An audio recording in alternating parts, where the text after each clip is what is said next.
track. Temper, the Mickey Finn sound. Fever. Temper, the Mickey Finn sound. Fever, some other sound. The Mickey Finn sound. Finn sound. So let's go back. We'll talk about some justice and rough justice. Okay. When you brought that vinyl out, or when you was writing that tune, did you realise that you were going to bring out something that was so unique? No, is the honest answer. I mean, the track Urban Shakedown was kind of Aphrodite and his partner called Claudio. I met Gavin in a record shop. Cut a long story short, he was playing the tune to Ray Keith, and Ray, I've said it a million times, Ray didn't show no interest in the tune. When I heard the bass line, that pitched kind of Right down.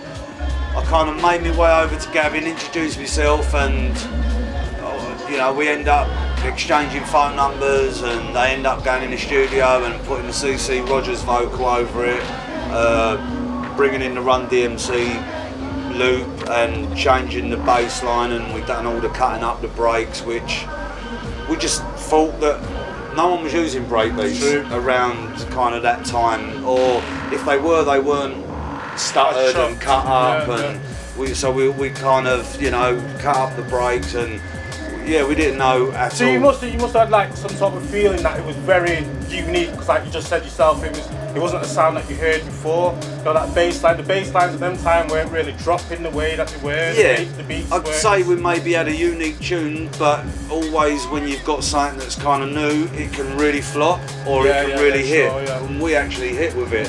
So I don't know, it went crazy. The record went crazy. Oh, it was, you know, such a big tune. It was unreal. It went crazy, and I think it weren't until Groove said to me, you know, you'll do 20,000 of that, you know. And I was like, yeah, what, you know, won't do 20. We end up doing 100. Wow. 98,000 we did, so we just missed the gold disc. It's such an early era for that sort of genre of music as well, because like breakbeat hardcore at that time was very much a new thing. You know, Charlie was like, you know, very much in the top 10, and like tunes like Some Kind of Plastic Jam that made it 2 minutes, tunes like that, which were very big tunes. But when yours came out, it just like it had a lot of energy. I think the cutting up of the breaks, you know, the keep hitting on the kick drum all the time, and the boom boom, you know, I think it had a really lot of energy, and maybe that's what created it to be such a big tune.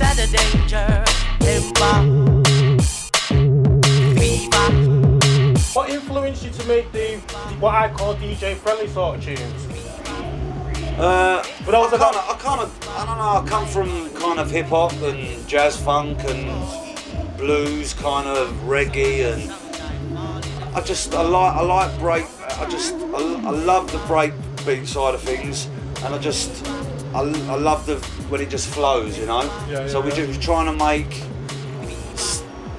make music that kind of worked on the dance floor, got people dancing, and it was, like you said, that friendly to the DJs, as they like didn't feel that some records are off bar and stuff. So we just tried to make it as friendly for DJs as possible, and you know, it just really worked. Well, what I really loved about, especially like Do It Now, is like the tune I'm really talking about, pinpointing, is like the way that you could cross over, so you could have one tune playing there, and all of a sudden you hear Do It Now. Do it now. Yeah, do it, and then you hear that sort of thing, and you know, it gets the audience like really hyped. Yeah, and I think we were around times when, I don't know, that was kind of happening, but we just wanted to take it a bit further. Maybe with the vocals there, we just dropped the beats out, so just the vocal was on its own. And with the actual break itself? Yeah. So we were just, you know, trying to make things a lot, not for the purpose of making them friendly for DJs. That was just a bonus that everyone just ain't afraid to get caught out by the mix, or like some labels were back in the day where they were off bar and not 4/4 pandemonium for one. Yeah, you know, and I don't know if people did it on purpose or it was a mistake, but sometimes it just run the mix out. So we just try to, you know, just I mean, the really main thing for us to make it work on the dance floor. Of course, yeah. You know, we were just trying to make good party tunes that people had a good time to. There really weren't a lot of science behind the way that me and Aphrodite worked, or if it was me and Urban Shakedown. There really weren't a lot of science in the way that we worked. It was very kind of basic and simple, if you want to, not in a way, not, you know, the elements of the track were really, you know, Some Justice had 11 elements in it, maybe. I might be lying, it might have been less. So I think for us it was more what you did with your elements, not just being blinded by loads and loads of studio kit. Yeah. 2 Amigas as well. So yeah, you know, Some Justice and all the early Urban Shakedown stuff was made on 2 Amigas. So they were synced up by humans. So literally one used to play, and then the other one got tapped in, and they got it in time before. Amazing. You know, Some Justice. So one Amiga would play 4 sounds at any one time, and the other Amiga would play 4 sounds at any one time, be it the car horn or the bass line, or one of them playing the kicks, and we got by like that. And Aphrodite kind of knew them Amigas inside out, upside down, and so much so that he actually ended up helping them write the programme further down the line. Once they knew that he was back in the Commodore, he was helping them. So you was using Cubase on the Atari back then? No. No? No, not at all. How would you write it? It's all sequenced in. There's a little sampler thing. That's why you had that. If you listen to some old Urban Shakedown stuff, some of the bass lines had a whistle on them. That weren't through choice. Yeah. That was through 8-bit, or you know, that weren't. But that gives it added character. Yeah, no, totally. Yeah, but definitely. there were kind of things that we weren't adding to it. It was just the quality of the computers that we had. At the time. But he just, you know, Aphrodite could really get by on them, and we obviously. Absolutely amazing tune. We obviously, and I think, if anything, when we try to go into what you would call the more your S5000s and S6000s, I thought our sound kind of suffered a little bit. I've said to Gavin Aphrodite many a time that I still don't think that some of the bass lines we made afterwards, I don't know, Fire, Arsonist, and some of the big tunes like that, I still don't think some of the bass lines at the bottom, like what we used to get out of the Amigas. Why do you think it was? As strange though as it sounds, I don't know if it's that. Was it more the Christmas that was coming out at that time, more digitised? I don't know if it's the analog and the digital thing, and I mean, I think that some of the hardware really changed later on up the road anyway. You know, I think that was the most amazing thing, especially through 91 to probably 95, because you had the Akai 900, the S900 that was coming out there. I know this is tech talk, and you know, we're talking Russian to some people, but these are pieces of kit like an S900 and S950 that personally I don't think they've ever been able to recreate the sound that come out of them 2 machines. Even the 1000, you know, when they got to the 3000 and the 5 and the 6, and I just think everything started. Yeah, and I do still think that now about computer software.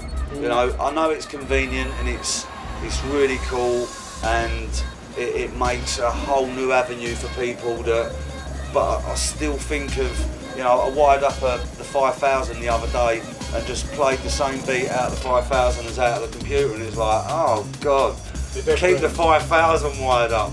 You know, complete difference. You know, you've got people like Pendulum that know how to really work software, and you know, there is a few individuals that have really nailed it, but on a whole, I don't think the production sounds as what it could say in the 90s. So you're thinking that, you know, from like the 90s, especially like 91 to 95, you had people like Remark and the back end of 95 that were just absolutely killing it, Cool and Flex and people like that, were making really good solid beats. Do you think after that 95 it started becoming more? Personally, I mean, I think the whole scene kind of suffered for me. I don't think it was just about a production. I think it was about an arrangement. I feel the whole thing was better in the 90s, and I'm not being an old stick in the mud, but I still think in today's, say, drum and bass, there's something missing now that was there in 95, 96, 97. If it's the hooks or there's something missing for me. You know, I just think that the scene still doesn't seem whole, like as in the music. Again, you've got certain people like Pendulum, Chasing Status that have broke through, but if we kind of think of how many people or how many producers are in the drum and bass scene, that's nothing that Pendulum and Chasing Status have broke through. And I'll take my hats off to them and I wish them all the luck, but I still, they're just too few and far in between, you know? That's two of the people. It's like when Ronnie won the Mercury Prize, I think it needs more than that. And I'm not saying that drum and bass should cheese itself off or sell itself out, but I'm not saying that in the slightest. I still think there's really good producers that could be where Pendulum and Chasing Status are right now. I just think there's still, they've obviously nailed it. I think that as the average drum and bass tune, there's still something missing for me.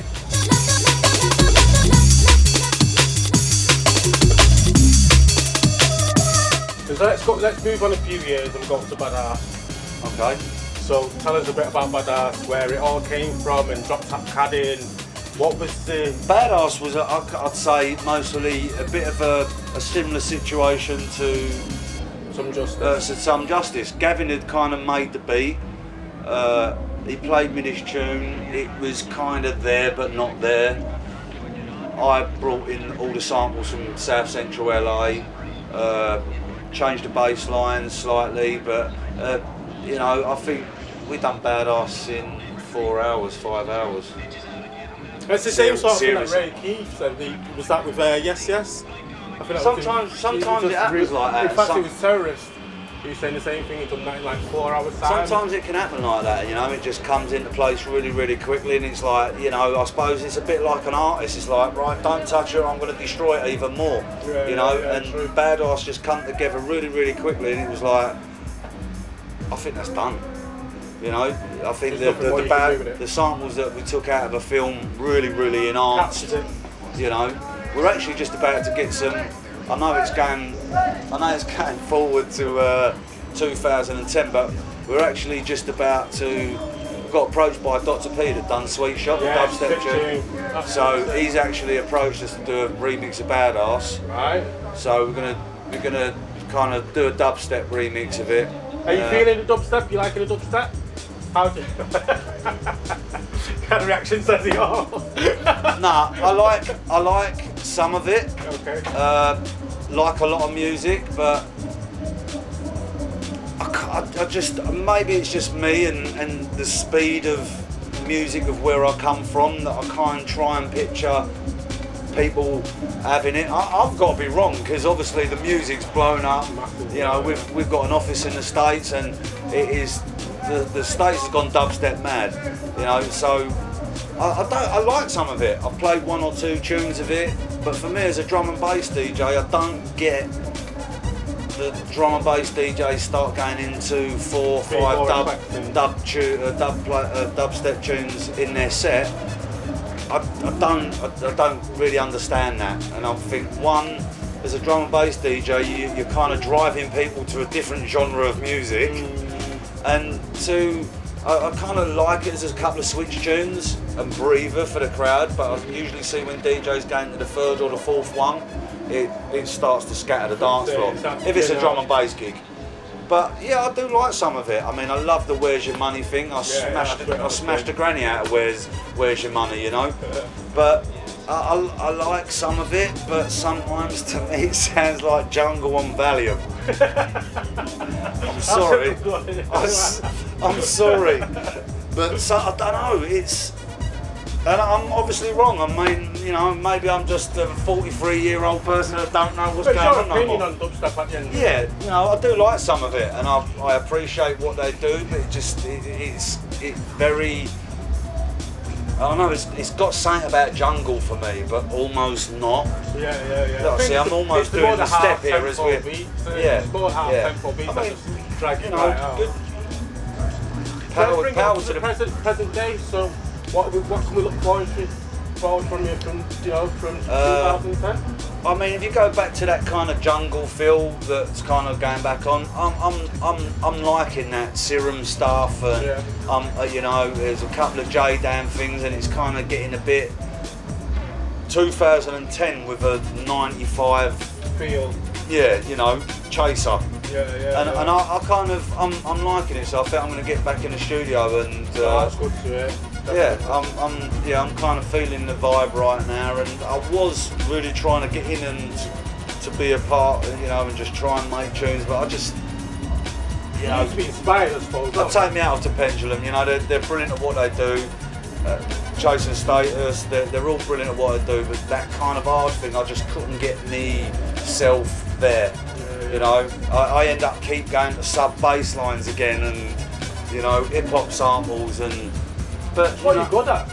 Yeah, but you know, I'm going to get back in the studio. I'm liking the two of them fused together, and we've been doing a lot of promoting. So, definitely, I can't wait to hear what you've got cooked up for us, because you know we need something from Micky Finn. Well, plus me and Gavin, Aphrodite, me and Aphrodite haven't been in for. Obviously, Aphrodite started a family, he's got a couple of kids, we kind of moved a bit away from each other, so I actually said to Gavin, we ain't been in for quite a few years, so let's get in and do something fresh, or, you know, I want to do something fresh. I don't want to go back into saying that. I don't mind letting other people have a go at remixing our stuff, but I just want to do something a bit fresher with him, you know, don't want to go back into anything. It's been there and done, mate. Needs to move on now. Yeah. Especially we ain't worked for so long, so I just want to do something fresh with him, really.